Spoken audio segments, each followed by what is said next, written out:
हे hello guys.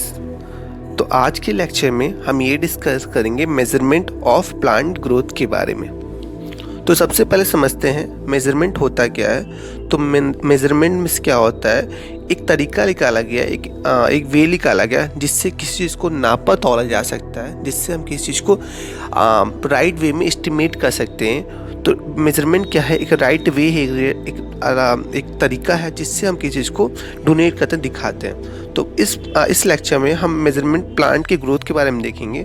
तो plant की growth में कैसे क्या क्या टर्म आ सकते हैं, क्या क्या मेज़र कर सकते हैं, उसके लेंथ या उसके डायमीटर को हम मेज़र कर सकते हैं, या उसके वॉल्यूम को मेज़र कर सकते हैं। वॉल्यूम क्या होता है, surface area covered by the plant, कितना एरिया कवर किया है, या इंक्रीज ड्राई और fresh weight of the plant. Dry means क्या होता है, जो सूखा पार्ट होता है, जो पार्ट तो चला गया, जैसे फ्रेश आपका लीफ हो गया, फ्रूट्स हो गया, जो आपका डंप हो गया है, सेटिंग ऑफ हो गया है, या जो आपका नया पार्ट आया फ्रेश आपका लीफ या फ्रूट्स आया, उसको हम लोग क्या बोलते हैं, फ्रेश वेट। और जो पार्ट झड़ गया उसको क्या बोलो, ड्राई वेट बोलते हैं। तो इसमें क्या डिक्रीमेंट या इंक्रीमेंट हुआ, हम इसको मेज़र करते हैं। और इसको मेज़र करने के लिए ये डिफरेंट तरीके के हम इंस्ट्रूमेंट्स का यूज़ करते हैं कि प्लांट की ग्रोथ को कैसे मेज़र किया जा सकता है। मतलब लेंथ, डायमीटर या वॉल्यूम या fresh and dry weight of the plant को कैसे मेज़र करते हैं, डिफरेंट इंस्ट्रूमेंट्स का हम यूज़ करते हैं उसको समझने के लिए। तो सबसे पहला तरीका जो है उसको क्या बोलते हैं, डायरेक्ट मेथड। डायरेक्ट का मतलब ही क्या है, सीधे सीधे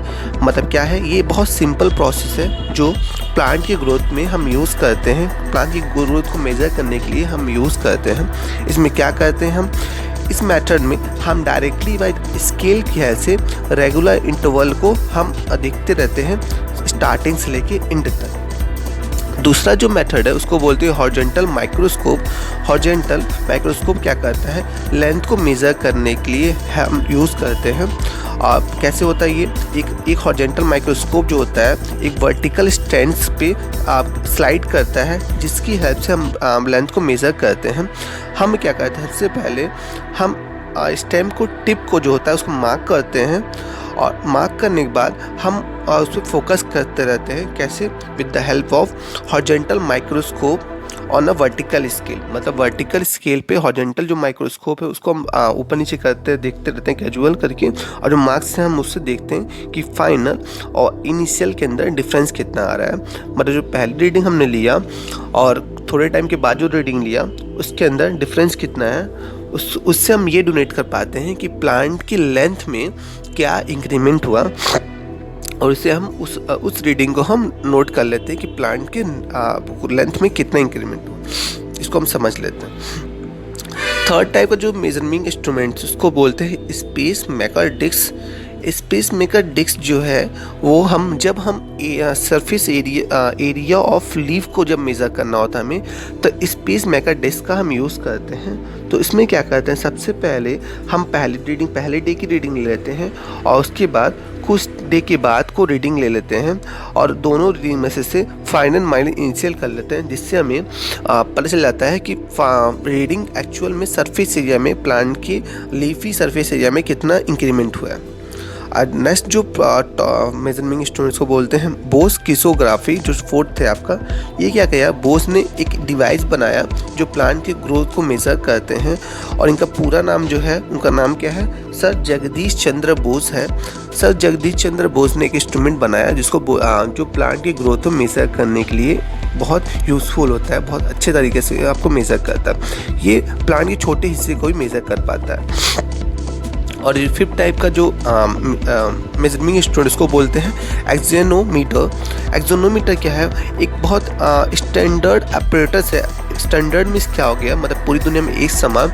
अपरेटर मीन्स क्या हो गया, इंस्ट्रूमेंट्स, मतलब दुनिया में एक ऐसा इंस्ट्रूमेंट जो इंडिया के अंदर भी इक्वल रहेगा, यूएसए के अंदर भी इक्वल होगा, मतलब कहीं पे भी आप जाओ इसकी जो रीडिंग रहेगी इक्वल हर जगह रहेगी। तो कि स्टैंडर्ड अपरेटस बनाया जो प्लांट की लेंथ को मेज़र करेगा। और ये क्या होता है, दो तरीके की आपको दिखेंगे एक्सोनोमीटर। पहला जो है उसको बोलते हैं आर्क एक्सोनोमीटर, नाम से ही समझ में आता है इसके अंदर जो स्केल होगा वो आर्क होगा, ठीक है। तो ये क्या होता है, बहुत सिंपल तरीका होता है आर्क स्केल पे, ठीक है। ये सिंपल एक्सोनोमीटर जो क्या करता है, ग्रोथ को मेज़र करता है, आर्क स्केल पे मेज़र करता है। इसके अंदर एक छोटी पुली होती है जो स्लाइड करती है, ठीक है, आर्क स्केल पे।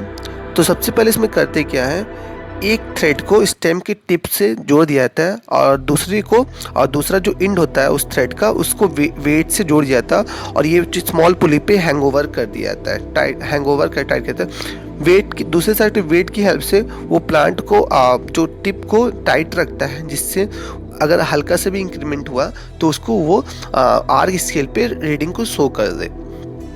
तो इससे क्या होता है, जैसे जैसे अगर स्टेम का जो टिप होता है वो बढ़ता है, उसी तरह वो पुली भी नीचे वेट होता है उस तरह आपका वेट की तरफ आता है, जिससे कि आर्क पे जो रीडिंग वो शो करता है। और ये दिखाता है इसमें इसकी हेल्प से हम ये पता कर सकते हैं कि जो भी डायमीटर कितना इंक्रीमेंट हुआ प्लांट की ग्रोथ में, वो हम डायरेक्ट इससे हम हेल्प से समझ सकते हैं। बट इसका डिसएडवांटेज ये है कि ये किस पे डिपेंड करता है, हम जब डायमीटर ऑफ पुली पे और लेंथ ऑफ पॉइंटर, दो चीज़ पे डिपेंड करता है कि जितना बड़ा डायमीटर ऑफ पुली होगा, मतलब डायमीटर सरफेस जितना बड़ा पुली होगा, और दूसरा वाला उसका पॉइंटर का जो लेंथ होगा उस पर ही डिपेंड करेगा, उससे हम रीडिंग ले पाएंगे।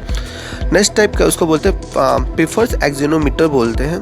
प्रीफर एक्सोनोमीटर क्या होता है, इसमें दो पुली होते हैं और दोनों सेम एक्सिस से ज्वाइंट होते हैं। सबसे पहले क्या करते हैं, छोटी पुली में से एक थ्रेड को स्टेम के टिप से अटैच कर देते हैं और दूसरे थ्रेड को वेट से अटैच कर देते हैं, स्मॉल पुली पे हैंगओवर कर देते हैं। दूसरे क्या करते हैं, उसके पीछे जो बड़ी पुली होती है सेम एक्सिस से लगी होती है उसको भी, ठीक है, और दूसरे पुली क्या करते हैं कि उसी तरह से दोनों तरफ उसके वेट को हैंगओवर करते हैं बड़ी पुली पे, और ये एक पॉइंटर से अटैच होता है, ठीक।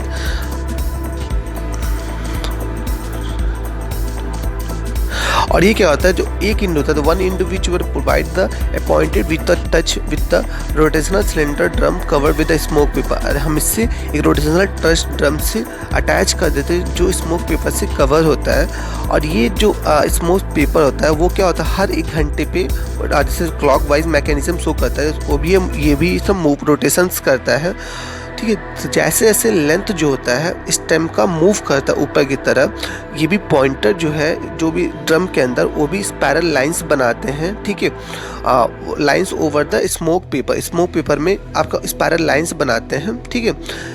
तो इसकी हेल्प से ग्रोथ जो होता है परमानेंटली जो है रिकॉर्ड कर पाते हैं हम, ठीक है। तो ये भी इसमें भी एक डिसएडवांटेज ये है, the actual rate of growth can be estimated by taking the reading of the drum and radii of small and large pulley. तो जो हम रीडिंग लेते हैं एक्चुअल जो प्लांट का, वो किस पे डिपेंड करता है, drum, radii, small and large pulley पे डिपेंड करता है। तो थैंक यू।